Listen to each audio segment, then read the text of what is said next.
This talk was given by Roshi Rafe Martin, guiding teacher of the Endless Path Zendo, a lay Buddhist community in Rochester, New York. Join our practice, in person or online, at endlesspathzendo.org.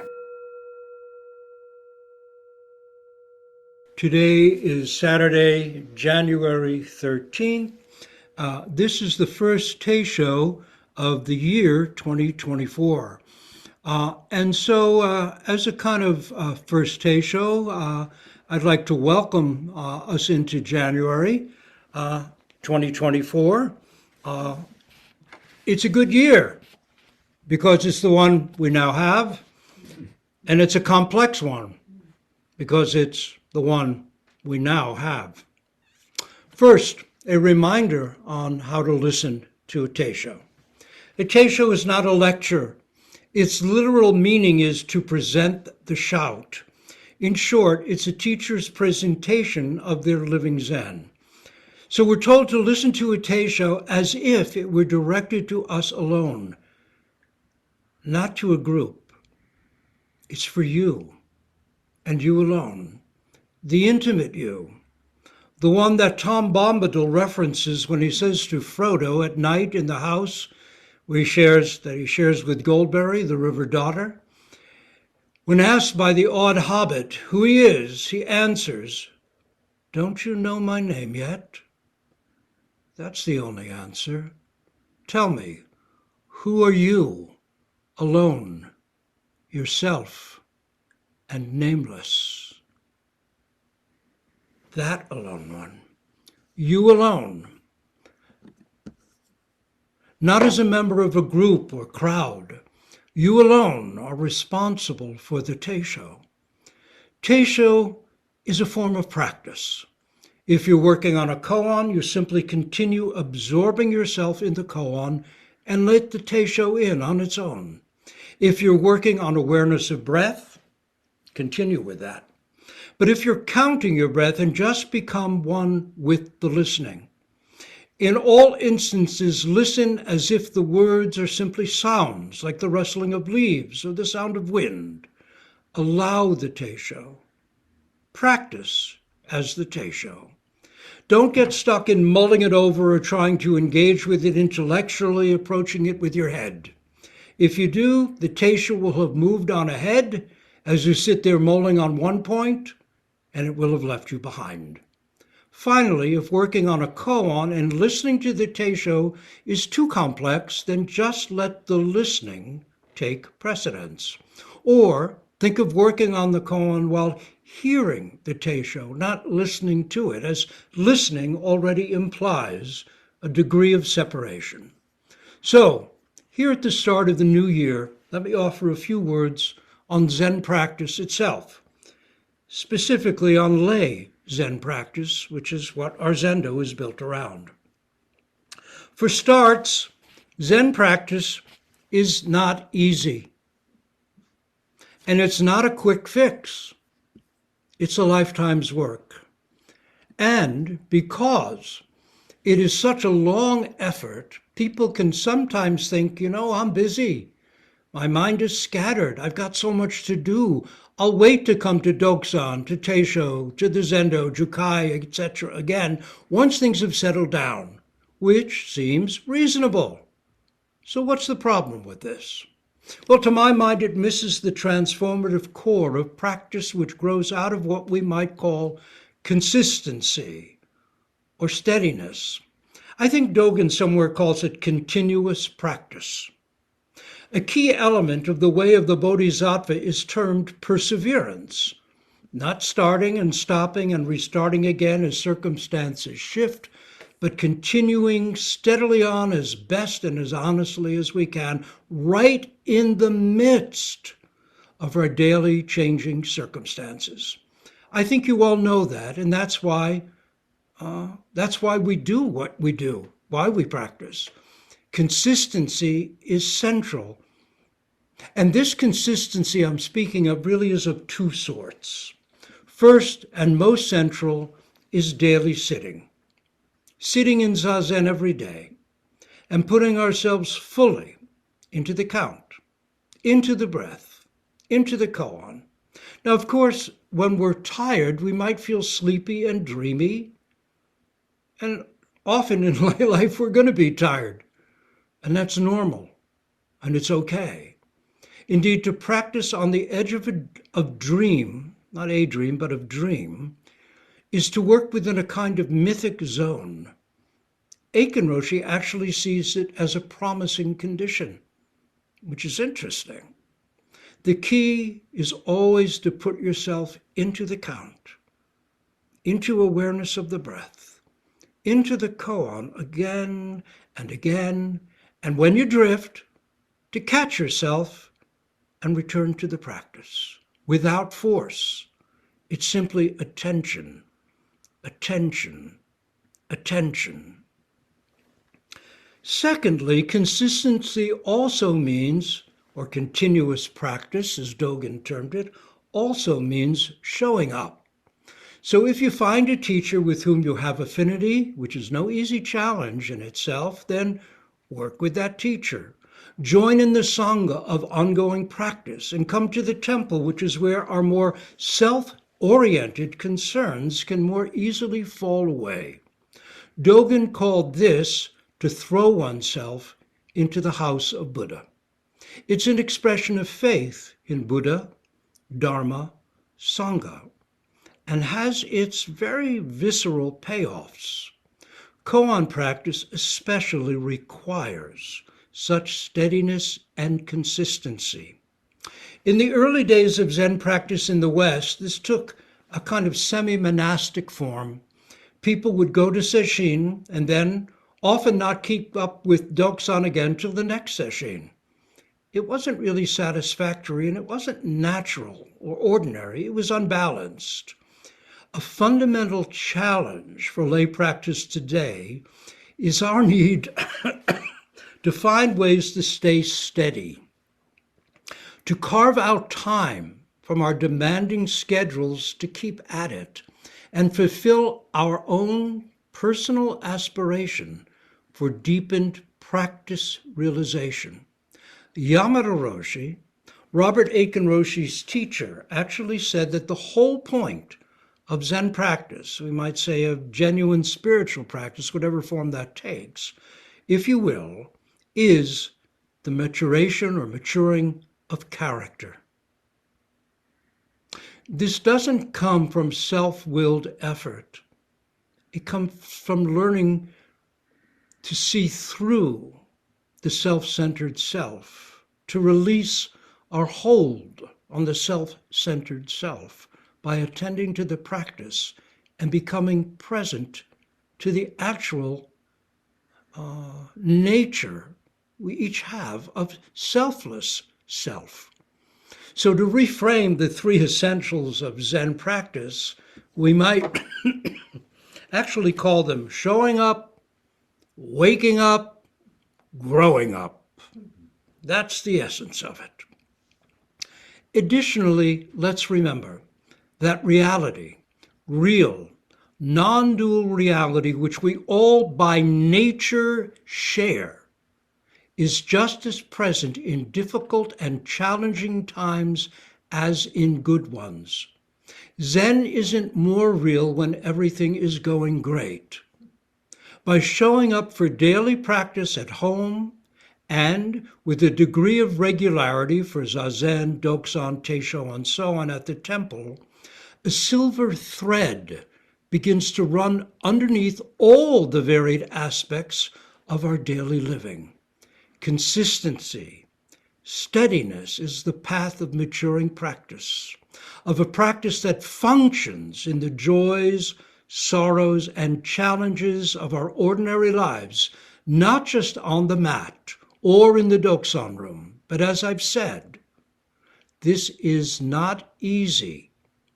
Zen is not an easy path. It is rather challenging, to say the least. And I'm not saying ignore everything and just charge ahead, or don't take care of yourself when you're exhausted or stressed. If you're stressed, then please respond to that reality and find ways to improve your situation.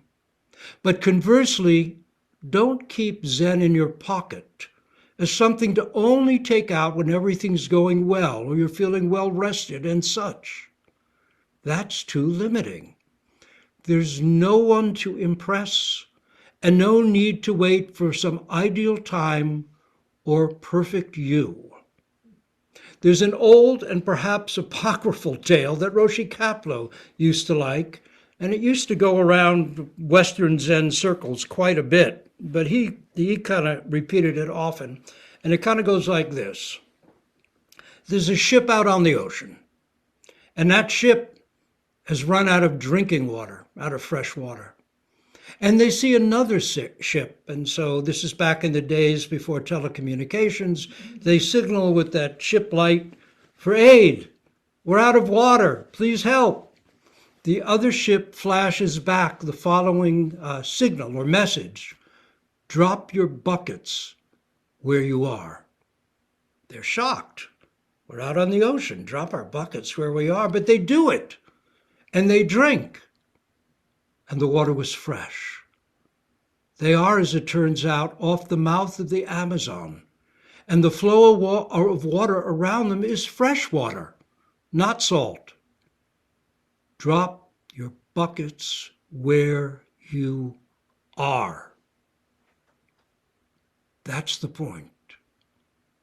Case 17 of the Blue Cliff record, Shenglin sitting long and getting tired, is a very brief koan and an important one.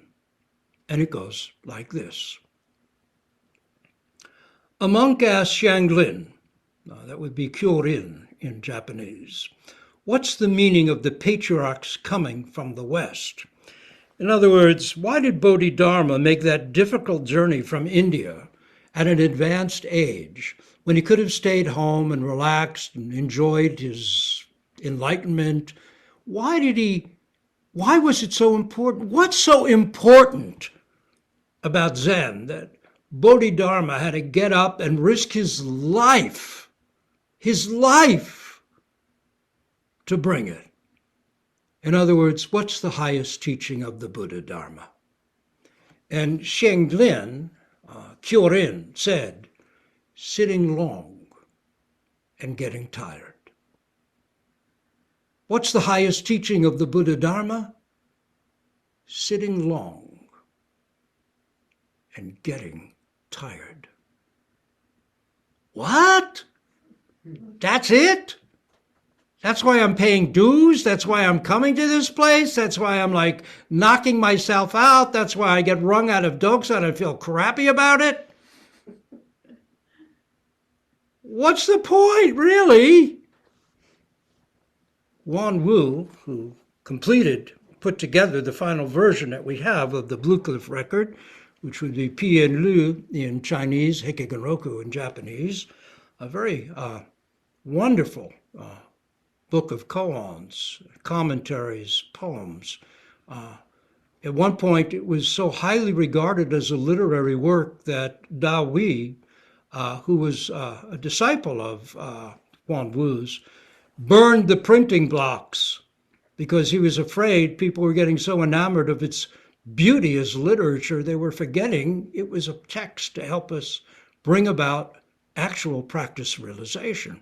Fortunately, he didn't burn all the copies or all the printed copies, and it got recut. And we have essentially 99% of it still with us today from new blocks that were cut. But that's how strongly Da Wei felt about realization as opposed to literary beauty. Dogen, interestingly, was said to have seen a copy of the Hekiganroku the night before he was leaving China to return to Japan. And it said that he stayed up all night and hand copied the entire text and brought it back with him to Japan. He was so impressed with it. And it was known ever since as the one-night Hekigan. So contemporary Soto practice, which tends to not work directly with koans and teacher-student intimate connection, seems to have missed the point that, I would say easily 70% of the Shobogenzo, Dogen's master work, The Eye of the Treasury of the True Dharma, is really koan commentary, mostly drawing on the Gateless Barrier, our first full collection, and then the Blue Cliff Record. And anyway, Wan Wu's introduction to the case goes like this. Cut through nails, and shear through iron. Then you can be a genuine master of our school. If you run away from arrows and avoid swords, how could you possibly be a competent adept? The place where even a needle cannot enter I leave aside for now, but tell me, what's it like when the foamy waves are flooding the skies? To test, I cite this. Look. And then he says, a monk asks Shanglin, what's the meaning of the patriarchs coming from the West? And Shanglin said, sitting long and getting tired. It's an interesting introduction. If you run away from arrows and avoid swords, how could you possibly be a competent adept? And what's it like when the foamy waves are flooding the skies? When there's not an inch of empty space? When you're completely overwhelmed?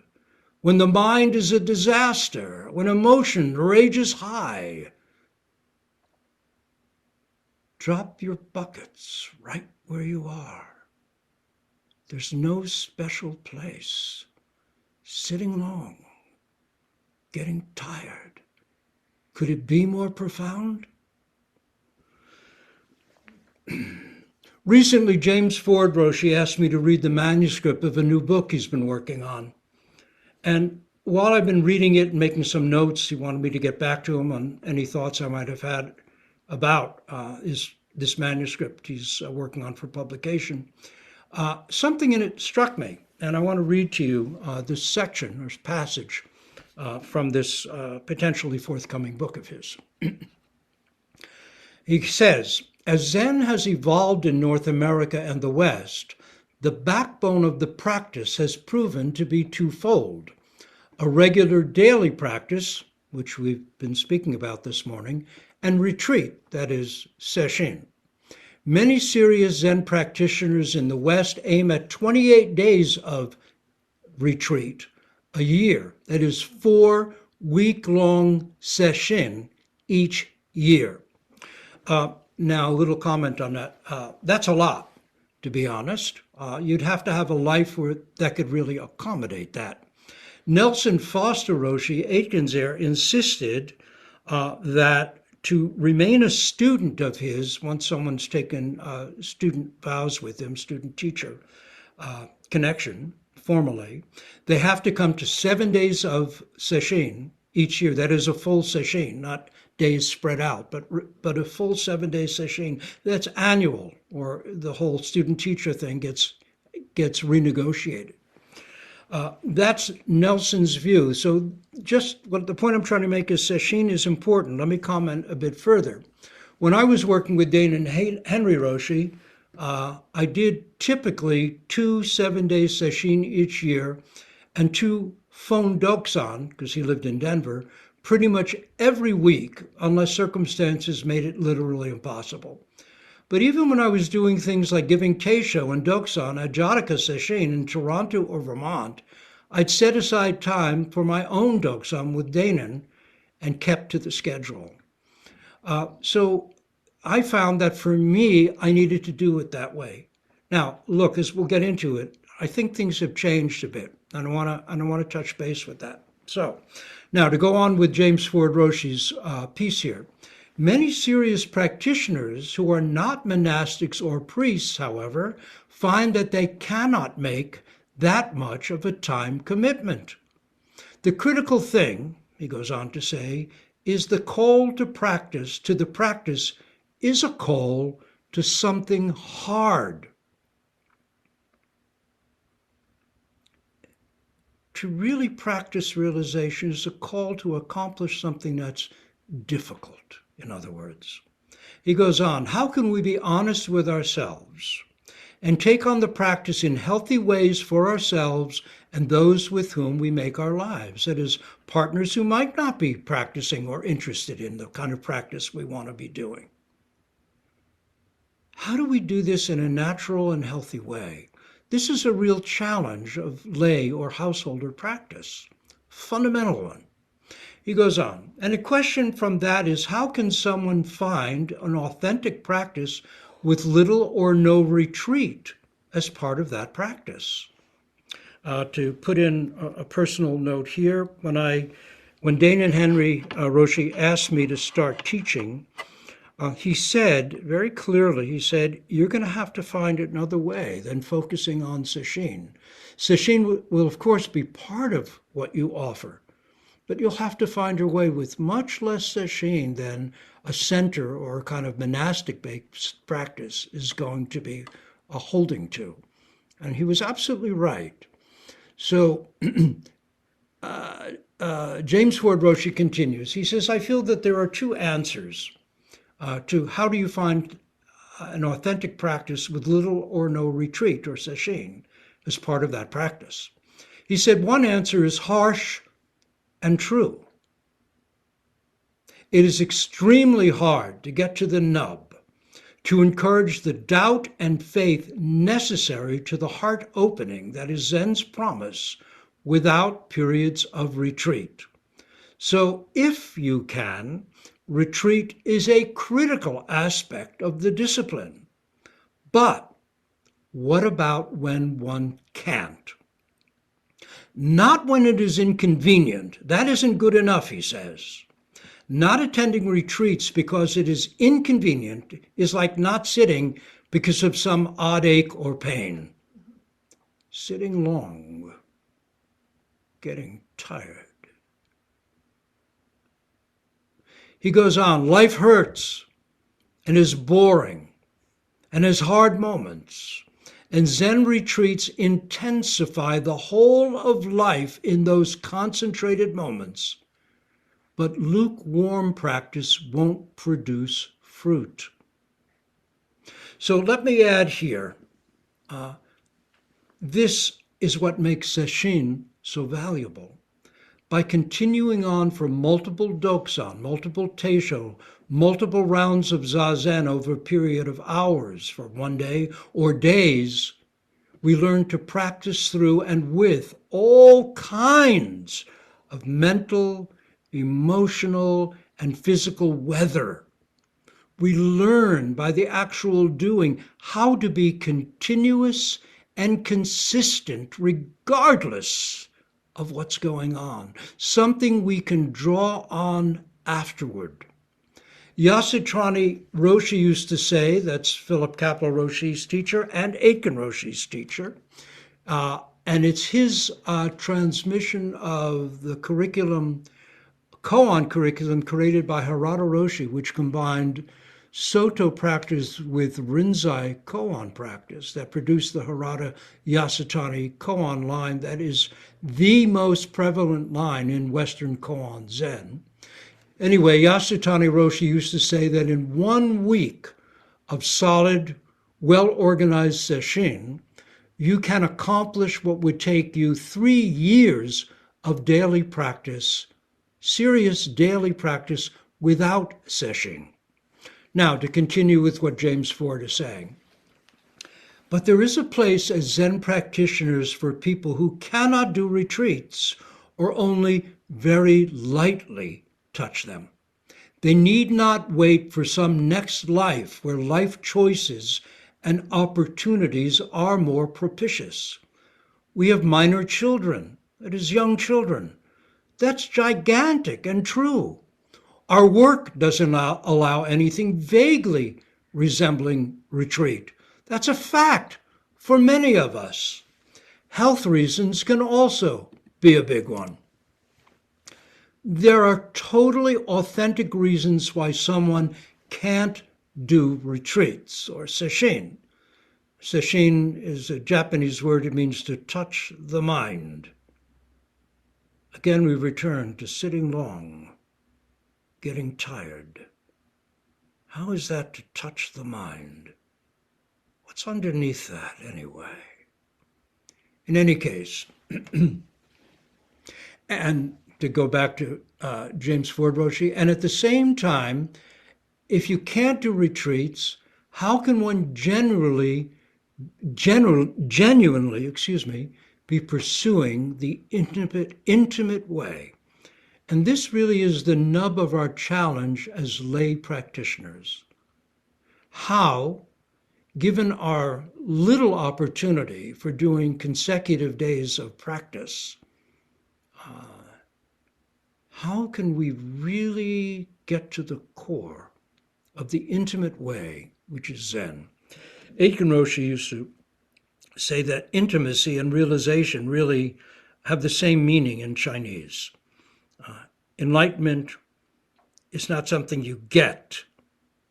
You fall away and become intimate. That wall that we call me, myself, and I, as we practice, begins to fall away, and we become intimate with this table, this mote of dust floating in the sunlight, this caw of the crow, this smile of the face, this angry face or angry word. We become intimate with what's always been. Intimacy is the point. How do we get to that with such little opportunity for sesshin in our very busy daily lay lives?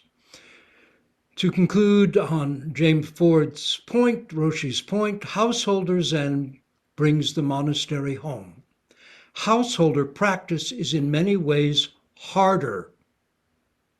It's harder than semi-monastic or monastic practice, where everything, let me just go on a bit about that, where everything is set up for you. You're surrounded by Buddhas. You're surrounded by other people wearing the same clothes, essentially, with the same kind of haircut, with the same stated aspiration, with the same guidelines and precepts, in a place that's set up to encourage your turning towards practice every day, every minute. Instead, we're out in the world.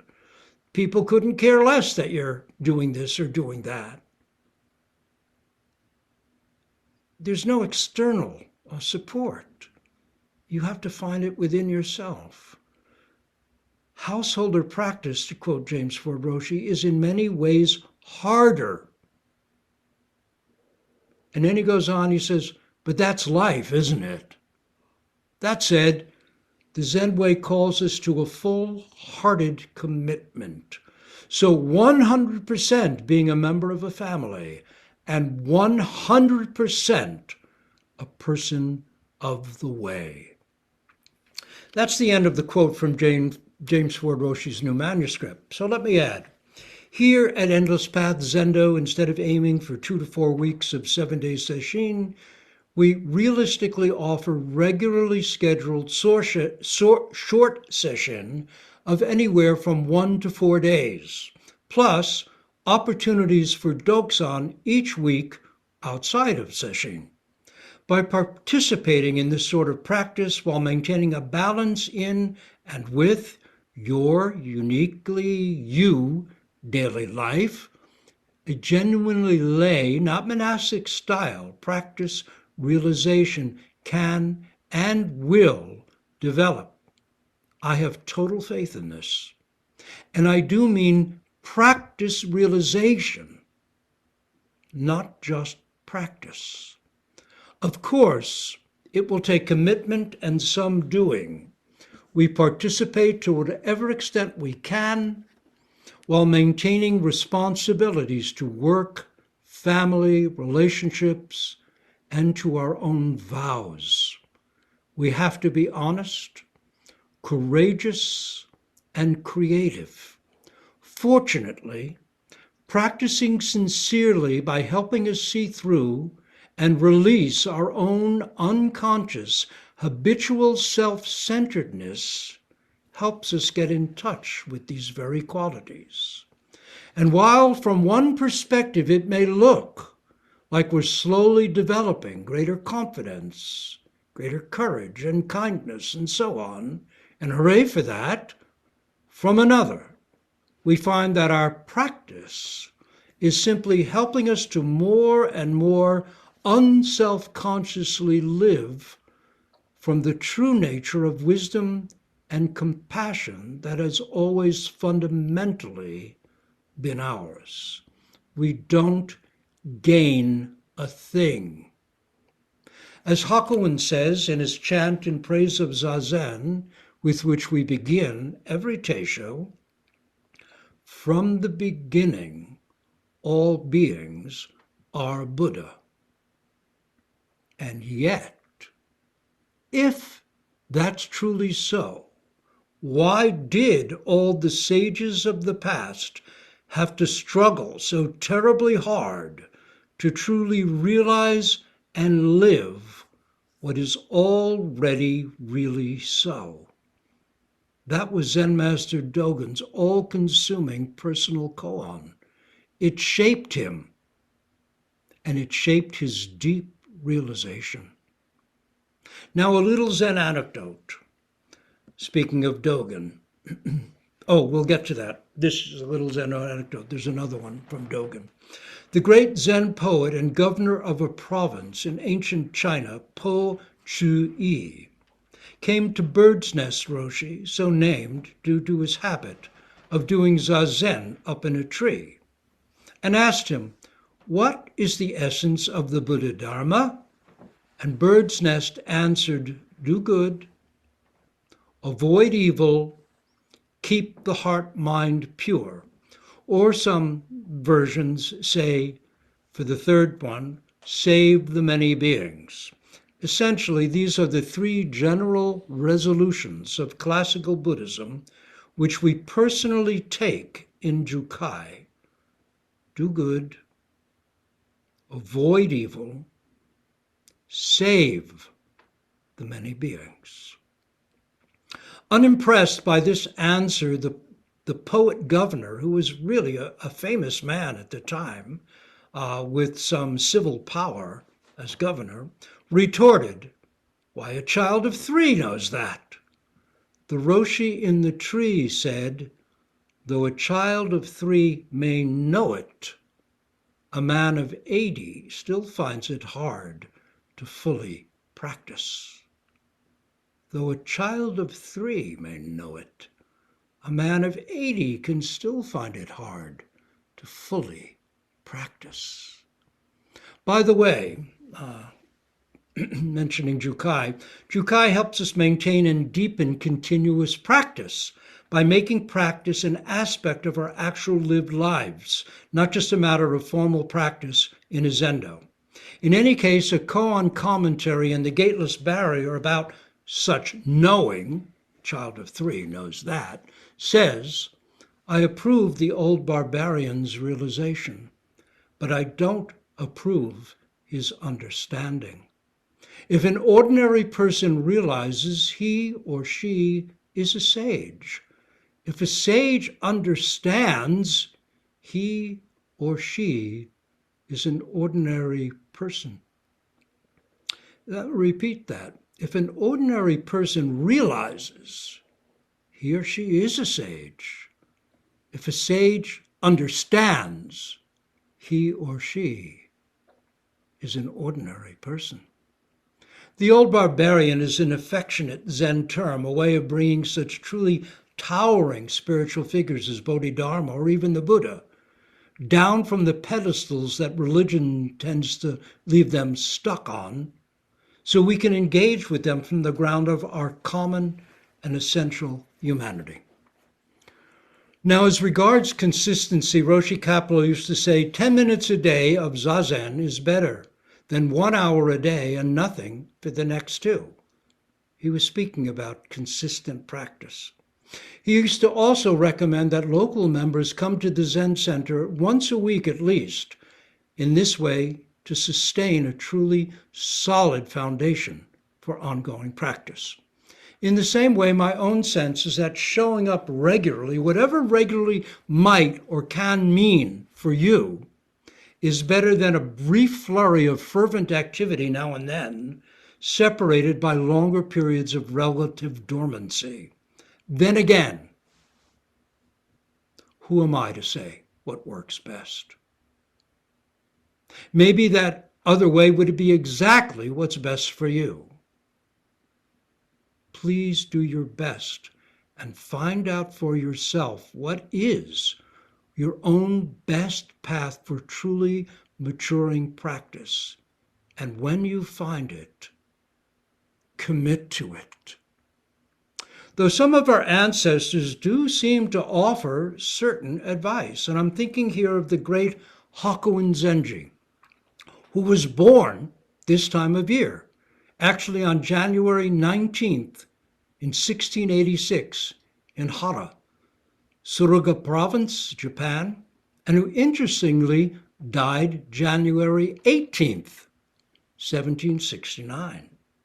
Hakuin was an astonishingly forceful and creative personality, a fiercely gifted teacher, a compassionate and caring neighborhood priest, a formidable writer and painter.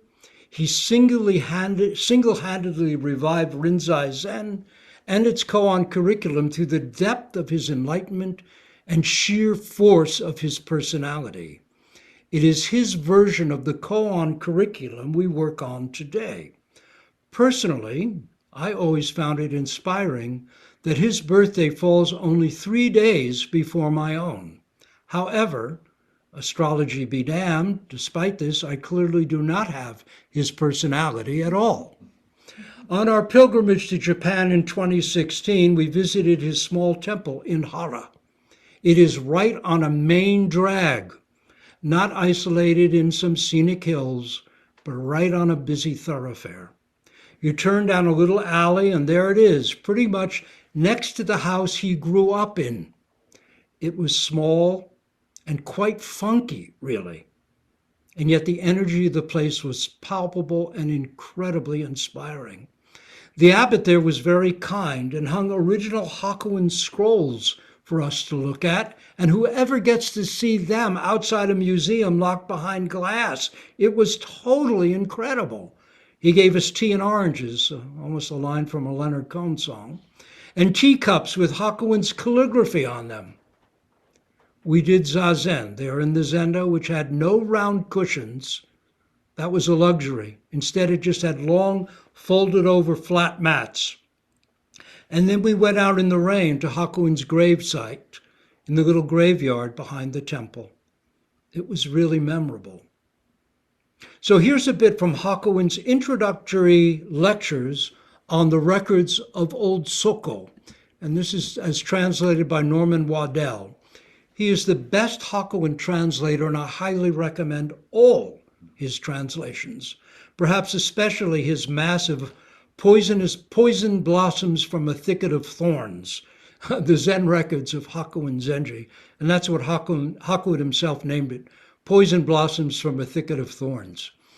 Waddell, you may remember, is also the translator along with Masao Abe of the selections from Dogen's Shobogenzo, Eye of the Treasury of the True Dharma, which we'll return to reading from and commenting on next week. Oddly, I just discovered this, the equally great Zen teacher Dogen, whom Hakuin himself held in the highest regard, and who brought what was to become Soto Zen to Japan in the 13th century, seems to have had the same birth date as Hakuin, January 19th, only it was some 400 years earlier in the year 1200. And he didn't live long, Dogen. Hakuin did, but Dogen died rather young in September of 1253. He was 53 years old. In any case, next Saturday we'll be looking at Dogen's Genjo Koan, a fantastic short section from the Shobogenzo, and we'll be doing this actually just a day after his birthday. So now, Hakuin, on continuous practice. Only a few hundred yards from here is a beach. Suppose that someone is bothered because he has never experienced the taste of seawater and decides to sample it for himself. He sets out for the beach, but before he has gone 100 paces, he stops and comes back. Then he starts out again, but this time he returns after he has taken only 10 steps. he will never know the taste of seawater that way, will he? But if he keeps going straight ahead, without turning back, it doesn't even matter if he lives far inland in a landlocked province such as Shinano, Kai, Hida, or Mino, he will still eventually reach the sea. Then, by dipping his finger in the water and tasting it, he will know in an instant what seawater tastes like the world over, because it is, of course, the same everywhere in India, China, the great Southern Sea, or the great Northern Sea. Those Dharma ancestors who explore the secret depths are like this too. They go straight forward, boring into their own minds with unbroken effort, never letting up or retreating. Then the breakthrough suddenly comes, and with that they penetrate their own nature, the natures of others, the nature of sentient beings, the nature of the evil passions and of enlightenment, the nature of the Buddha nature, the God nature, the Bodhisattva nature, the sentient being nature, the non-sentient being nature, the craving ghost nature, the contentious spirit nature, the beast nature. They are all of them seen in a single instant of thought. The great matter of their religious quest is thus completely and utterly resolved. There's nothing left. They are free of birth and death. What a thrilling moment it is. With greatest respect and reverence, I encourage all you superior seekers in the secret depths to devote yourselves to penetrating and clarifying the self as earnestly as you would put out a fire on the top of your head. I urge you to keep boring your way through as assiduously as you would seek a lost article of incalculable worth. Don't think the commitments and pressing duties of secular life leave you no time. Don't think your mind is so crowded with confused thoughts you're incapable of devoting yourself to Zen practice. Suppose a man was in a busy marketplace, pushing his way through the dense crowd, and some gold coins dropped out of his pocket into the dirt. Do you think he would just leave them there to forget about them and continue on his way because of where he was? Do you think someone would leave the gold pieces behind because he was in a crowded place or because the coins were lying in the dirt? Of course not. He would be down there frantically pushing and shoving with tears in his eyes trying to find them. His mind wouldn't rest until he had recovered them. Yet what are a few pieces of gold set against that priceless jewel that exists within your own mind? Could a jewel of such worth be attained easily without effort? Now, of course, Hakuin is talking about full enlightenment, and rather dramatically so. That's who he was. We are who we are. And we begin where we are with slighter efforts, slight insights, small awakenings. But by continuing on with our practice over time, we see such small and shallow beginnings deepen and broaden considerably, and at the same time become more ordinary and natural. Indeed, for us, continuous practice is the point. It is our endless path to and of complete and perfect enlightenment. One of the potential problems of straight-on Rinzai Zen, the kind that Hakuin was speaking from, is its seeming emphasis on gaining something, and that something is a once and for all kind of thing. And that can be deceptive. Given our combined lineage through Harada Roshi to Yasutani Roshi to Yamada Roshi, Kaplo Roshi, and Aiken Roshi, which unites Soto and Rinzai in one creative fusion, and our emphasis here on ongoing lay or householder practice, through my own background in both Kaplo and Diamond Sangha lineages, our approach to koans is tempered, which I think is actually very much to the good. We mature as full human beings as we mature in practice. practice. And this is rightfully going to mean a long ripening process. Indeed, even Hakuin's own heir, Torei Enji, whose Bodhisattva vow we read every morning of his sesshin, emphasized what he called the long maturation. We begin with where we are. We begin with this breath, this koan, this count. 1, 2,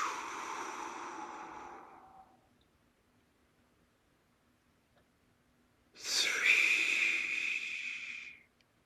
This mu, this hu, this steady step by step, ever upward along the great and endless way.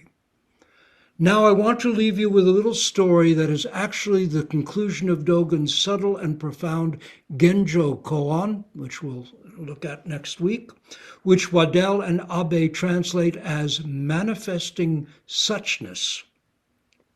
This brief story is a mondo, a dialogue between a teacher and a monk, and it goes like this.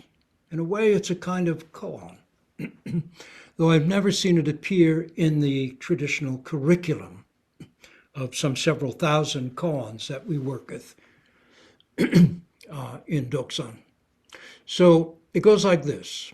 As Zen Master Baoche of Mount Ma-yu was fanning himself, a monk came up and said, "The nature of the wind is constancy.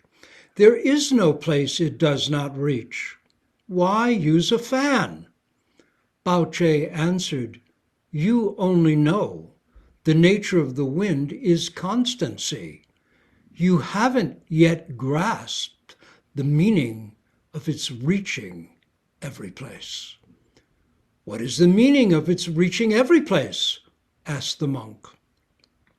The master only fanned himself.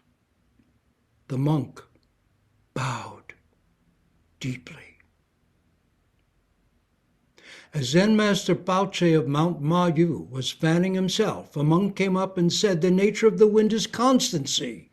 There's no place it does not reach. Why use a fan?" Baoche answered, "You only know the nature of the wind is constancy.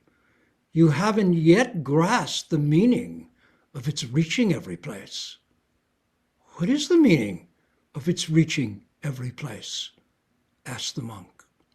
The master only fanned himself. The monk bowed deeply. Dogen adds, verification of the Bodhidharma, the authentic transmission of the vital way, is like this. To say that one should not use a fan because the wind is constant, that there will be a wind, even when one does not use a fan, fails to understand both constancy and the nature of the wind. It is because the nature of the wind is constancy that the wind of the house of Buddhism reveals the great earth's golden presence and ripens the sweet milk of the long rivers. It is because the nature of the wind is constancy that the wind of the house of Buddhism reveals the great earth's golden presence and ripens the sweet milk of the long rivers. Next week, we'll look into this together.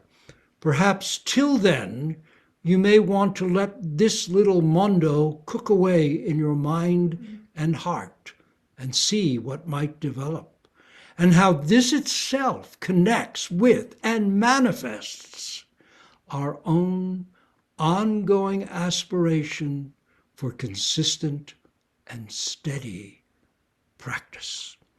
We'll stop here and recite our great vows for all.